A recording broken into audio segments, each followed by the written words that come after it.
안녕하세요. 예수비전 선교회 안희한 목사입니다. 지난 수요일날 수요예배 앞둔 그 시점에 2시간 앞둔 시점에 주옥순 대표님, 맥다니엘 형제, 송건 목사님 그리고 이제 여러 성도들이 저희 교회를 찾아왔죠. 데모를 벌였죠. 마이크 들고 뭐 이런저런 얘기를 했어요. 이미 많이들 아셨을 거라고 생각이 되어집니다. 그런데 다음 주 월요일부터 집회 신고를 해놓고 공식적으로 모여들어서 데모를 한다고 합니다. 저는 안 들어가 보는데 누가 알려줬어요. 고난극복 TV에서 뭐 그렇게 한다고 공지를 했다고 하더라고요. 얼마든지 하시길 바랍니다. 환영합니다. 근데 분명히 아시길 바랍니다. 그렇게 하면 할수록 전광훈 목사님의 입지는 줄어들 겁니다. 등 돌리는 사람들은 많아질 겁니다. 그리고 국민들도 그렇고 교인들도 그렇고 다 등을 돌리게 될 겁니다. 지혜도 전략도 없어. 저런 현상들이 자꾸만 발생을 하는 겁니다. 안타깝죠. 제가 저희 예수비전 선교회 성도들에게 권면을 드리고 싶은 것들이 하나가 있어요. 첫째로 맞상대하지 마십시오. 다시 말합니다. 맞상대하지 마십시오.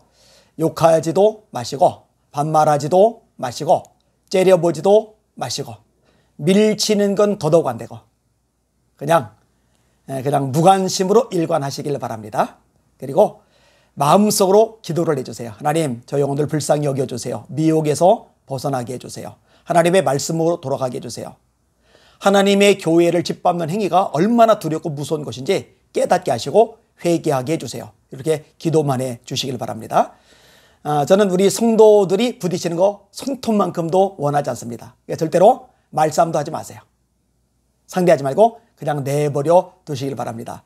성경이 말씀하죠. 악에게 지지 말고 선으로 악을 이기라. 악에게 지지 말고 선으로 악을 이기라. 친히 원수를 갚지 말고 진노하심에 맡기라. 기록하실 때 원수 갚는 것이 내게 있으니 내가 갚으리라고 주께서 말씀하시니라. 제가 영상을 올린 거는요. 복수하는 게 아니에요. 저는 보복하고 싶은 생각 손톱만큼도 없습니다. 그리고 감정 싸움하는 거 아니에요. 감정적으로 열받고 이런 것도 손톱만큼도 없습니다. 그럼에도 불구하고 제가 이렇게 나서는 이유는요. 그 영혼들이 불쌍해서 그런 거예요. 건져내야 되거든요. 빠져나와야 되거든요. 제대로 내버려 두면은 진짜 큰일 나거든요. 가스라이팅 당했잖아요. 그리고 전 목사님이 잘못된 가르침을 계속 전하고 있잖아요. 하나님의 말씀에 어긋나도 멘토말, 전광훈 말 들어라. 이런 걸 어떻게 침묵하고 있을 수가 있느냐고요. 선교카드 안 만들면 생명책에서 이름을 지워버리겠다고. 부흥무사들이 원래 막말한다고 누가 그렇게 변명을 해주는 분들이 있더라고요.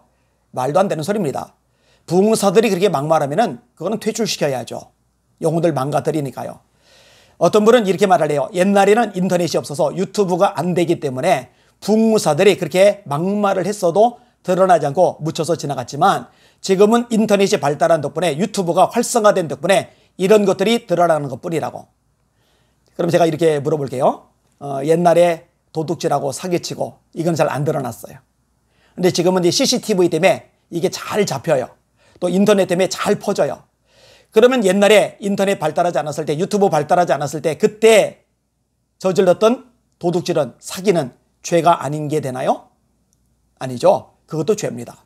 드러나든 드러나지 않든 더 알려지든 더 알려지지 않든 죄는 죄고 잘못은 잘못인 겁니다.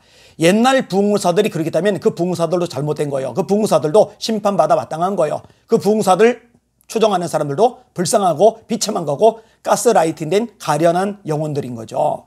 전 목사님 경우도 마찬가지인 거예요. 제가 이런 얘기를 하면은요 논리적으로 답변을 하면 돼요. 이런 얘기를 하면은요 성경적으로 신학적으로 답변을 하면 돼요. 쌍욕하지 말고 사탄의 배필이니 마귀니 이런 말 말고 교회까지 떼거리로 몰려와서 소리 지르고 민폐 끼치고 주변 사람들 눈치 뿌리게 만들고 지나가는 시민들하고도 싸우더라고요. 얼마나 예수 믿는 사람 이를 갈겠어요. 그 영혼 전도가 되겠습니까? 그러지 말고 논리적으로 성경적으로 신학적으로 답변을 하면 되잖아요. 그런데 제가 하는 말이 틀린 게 하나도 없거든요. 본인이 분명히 잘못됐거든요. 전광훈 목사님 심각한 문제를 드러내고 있거든요. 하나님이 아닌 전광훈 앞에서 쪼개져라. 말이 됩니까? 송용선 씨가 날 보고 성령의 본체라고 하더라. 뭐 성경에 능통해서 그렇다고요? 말도 안 되는 소리죠. 성경에 능통하면은요 그런 말 들으면 옷을 찢죠. 바울과 실라는요, 성령의 본체라는 말이 아니라 제우스 신이란 말 듣고서도 옷을 찢었어요. 하나님이란 말 들었으면요, 기절했을지도 모릅니다. 그런데 성령의 본체란 말은 성령님하고 똑같다는 얘기거든요. 성령님이란 얘기거든요. 그 얘기를 듣고도 멀쩡하게 자랑스럽게 떠벌릴 수가 있습니까? 여러분들도 성령의 본체가 되라, 이렇게 말할 수가 있느냐고요. 이런 부분들에 대해서 잘못됐다 사과하면 되잖아요. 이런 부분들에 대해서 내가 회개한다 하고 고백하면 되잖아요. 하나님 앞에 처절하게 회개, 통해 자복하면 되잖아요. 그러면 살잖아요. 그러면 영혼들도 회복이 될 수 있잖아요. 근데 왜 그런 건 안 하고요, 엉뚱한 일을 되풀이 하느냐고요. 하나님 까불면 죽어도 마찬가지죠. 이거 사과시키려고요, 제가 예전부터 움직였어요. 여러 경로를 통해서. 그런데 아예 안 듣는다고 하더라고요. 아예 안 듣는다고 하더라고요. 제가 누군지 이름은 안 밝혀요. 밝히면 또 난리 버거지를 칠 테니까 말입니다. 그거 사과만 했어도요, 많은 성도들이 마음을 모았을 겁니다. 그런데 용납이 안 돼요. 하나님의 보좌를 꼭 잡고 있다, 꽉 잡고 있다, 그게 해서될 말이 아니에요. 그 보좌 앞에 엎드려 경배를 드려야죠. 친밀함의 표시다? 헛소리죠. 헛소리죠. 영적 수준이 높아서 그렇다? 헛소리죠. 헛소리죠. 영적 수준이 높으면 높을수록 하나님 앞에 엎드리게 되어 있어요. 이런 바울 사도가 초창기에 쓴 서신에서는 사도 중에 작은 자라고 고백을 합니다. 세월이 지난 다음에 쓴 서신에는 성도 중에 작은 자라고 고백을 합니다. 나중에 노년에 쓴 디모데서에서는 죄인 중에 괴수라고 합니다. 신앙생활을 오랫동안 해가면서 복음을 전하면서 교회를 세우면서 기도 생활하면서 점점 죄가 많아져서 막판에 죄인의 괴수가 돼버린 걸까? 아니죠. 점점 주님과 친밀해지는 거예요. 가까이 가는 거예요. 주님의 임재 속에, 영광 속에 나가는 거예요. 그리고 주님의 임재 속에, 영광 속에 나아가니 그 앞에서 보면 볼수록 자기가 죄인 중에 괴수인 거죠. 예수님의 보혈 외에는 길이 없는, 소망이 없는 존재인 거죠. 이게 하나님과의 친밀한 사람의 특징이고, 이게 영적으로 수준이 높은 사람의 특징인 거죠. 어디 감히 하나님 까불면 죽어가 나옵니까? 어디 감히 하나님의 보좌를 꽉 쥐고 있다는 말이 나옵니까? 있을 수가 없는 일이거든요. 이 방송 들으신 시청자분들 분별하셔야 됩니다. 마지막 때 징조를 사도 바울이 가르쳐 주셨어요. 때가 이르리니 사람들이 바른 교훈을 받지 아니하며 그 귀가 가려워서 자기의 사욕을 따를 스승을 많이 두고, 자기의 사욕, 욕심을 따를 스승을 많이 두고, 또 그 귀를 진리에서 돌이켜 허탄한 이야기를 따르리라. 진리는 말씀이죠. 진리는 예수님이죠. 근데 예수님을 따르는 게 아니에요. 허탄한 걸 따르는 거예요. 전광훈 목사님을 따르는 거예요. 예수님 얘기만 하기도 모자란 시간에 왜 전광훈 목사님을 그렇게 높입니까? 제가 조만간에 영상 하나 더 올릴 거예요. 아니, 부활절 연합 예배로 모였으면은 예수님을 높여야죠. 예수님을 찬양하야죠. 왜 예배 시간에, 왜 부활절 연합 예배 시간에 전광훈 중심으로 뭉쳐라, 전광훈은 요수하다, 전광훈. 이거는 우상숭배죠. 하나님의 자리에 사람이 올라가 있는 거죠. 어느 누구도 이런 대접을 받아서는 안 됩니다. 어느 누구도 이런 영광을 얻어서는 안 됩니다. 영광과 찬송은 오직 예수 그리스도 한 분에게만 돌아가야 되는 겁니다.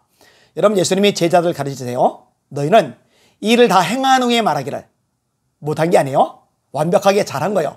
이 일을 다 행한 후에 말하기를 나는 무익한 종이라, 마땅히 할 일을 한 것뿐이라, 이렇게 고백할지리라. 아무리 크고 대단하고 삐까번쩍하고 엄청난 일을 해냈더라도 너희들 나는 무익한 종이라, 이렇게 고백해야 돼. 나는 무익한 종이라, 이렇게 고백해야 돼. 예수님이 가르쳐 주셨는데 전 목사님은 잘못됐어요. 근본이 틀렸어요. 내가 박근혜 되지도 못할 사람 대통령 되게 만들었다. 내가 윤석열을 대통령 만들었다. 오살레이 기도원 성령의 나타남이란 집회에서 뭐라고 해요? 사랑제일교회가 윤석열을 대통령으로 만들었다. 거짓말이거든요. 진짜 사랑제일교회가 윤석열 당선인을 대통령으로 만들었으면 고맙다고 표시를 하죠. 고맙단 말 안 하죠. 손절하죠. 상대해봐야, 어울려봐야 손해만 보니까, 오히려 마이너스만 되니까. 설사 본인들이 역할을 했다 하더라도 나는 무익한 종이라, 주님이 하셨다, 하나님께 영광, 이래야 되는데 하지도 않아놓고 내가 전광훈이가 이렇게 만들었다. 이거는 정상이 아닌 거예요. 아직도 분별을 못합니까? 아직도 깨닫지를 못합니까? 아직도 눈이 어둡습니까? 제발 정신 바짝 차리시기를 바랍니다. 정리합니다. 월요일부터 또 몰려든다고 그러는데 참 어리석습니다. 마음대로 하세요. 환영해 드릴게요. 그리고 제발 하나님 법에 회개만 했으면 좋겠어요. 말씀으로 돌아갔으면 좋겠어요. 이 방송을 듣는 시청자 여러분, 정광훈 목사님에게 미혹된 수많은 영혼들 건져달라고 기도 많이 해주시기를 바랍니다.